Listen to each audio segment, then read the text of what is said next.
It's a new week, which means it's time for a new Monday Musing with Left of Lansing's Pat Johnston. Muse away, Pat.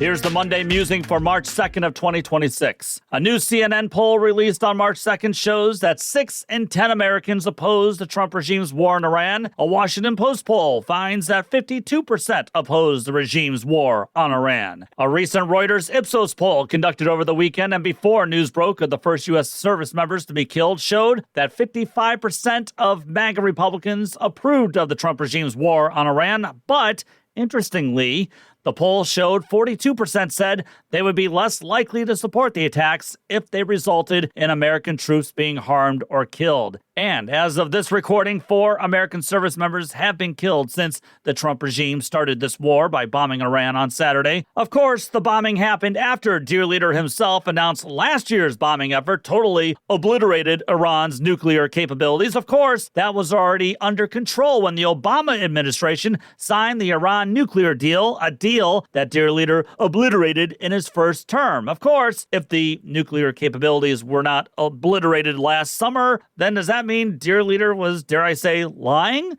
Of course, though, we've been hearing that Iran was so close to a nuclear bomb in the past 30 years, basically most of my entire life. And we're also learning now how Saudi Crown Prince Mohammed bin Salman, good old MBS, reportedly pushed dear leader to start a war on Iran, considering how the Saudis and Iran are enemies. Not to mention, of course, dear leader's son-in-law, Jared Kushner, and the Saudis are doing lots of business together. But that's how the Epstein Class works. Then, of course, there is the extremist right-wing government of Israel, led by Bibi Netanyahu, who's been pushing for full war in Iran as long as I can remember. And I guess committing genocide on the Palestinian people just wasn't enough for Netanyahu, but it just shows you how much sway Netanyahu, Israel, MBS, and Saudi Arabia have on our country, which it must be noted that a majority of the 9/11 terrorists, by the way, they were Saudi Arabian, but I digress. This is a war of the Epstein Class, everyone. It's a war the Epstein Class has wanted for decades. And now, with the Epstein Class being exposed through the Epstein files, it's not a bad time to start a little regional war in the Middle East because, hey, what could ever go wrong? I mean, what an outstanding track record we have in the Middle East, going back to when the United States and Great Britain ousted Iranian Premier Mohammad Mossadegh, who was democratically elected, but they ousted him back in 1953 because why? Because he decided to nationalize the oil. Always the oil, right? Then there's that whole Iraq war catastrophe, and I swear I'm having flashbacks of that war, especially the first few days and weeks of that war. It seems like it's replaying all over again. We've already lost American lives for Israel and for Saudi Arabia's wars. So much for America first.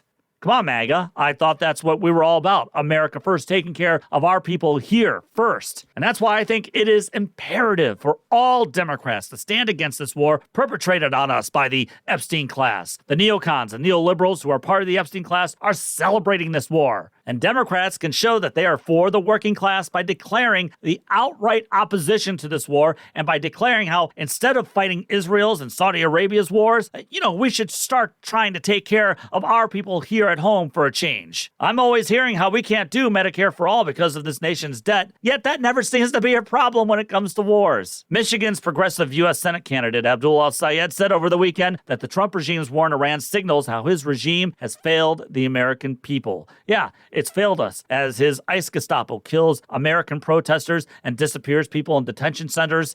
And don't you just love hearing those in MAGA land saying, hey, we have to protect the Iranian protesters who were against that regime, yet we're killing protesters here in the United States of America, the land of the free, but they don't seem to care about that. They don't see the irony in that at all.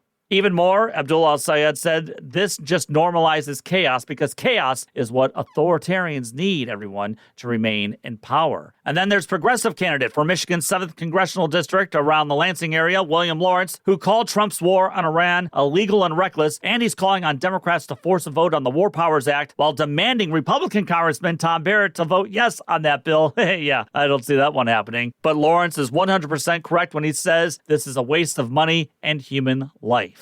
Now, notice from those progressive candidates how there's no equivocating, and they're not using a qualifying statement by saying how bad Iran is and how we need to follow protocols and decorum of war. No, there's only right and there's only wrong in this situation. The Epstein class is forcing this war on the working class in this country, and they believe there's not only nothing we, the working class, can do to stop them, but like the Epstein files show, they believe there's no way we could ever hold them accountable. Any Democrat who joins in this neoconservative and neoliberal billionaire Epstein class insanity is then aiding and abetting this kind of authoritarianism, and they must be voted out. leftoflansing@gmail.com is the best way to reach me. Subscribe to the podcast and also subscribe to Left of Lansing on YouTube. Don't forget to follow me on Twitter, the Gram, and Facebook. Take the battle to them.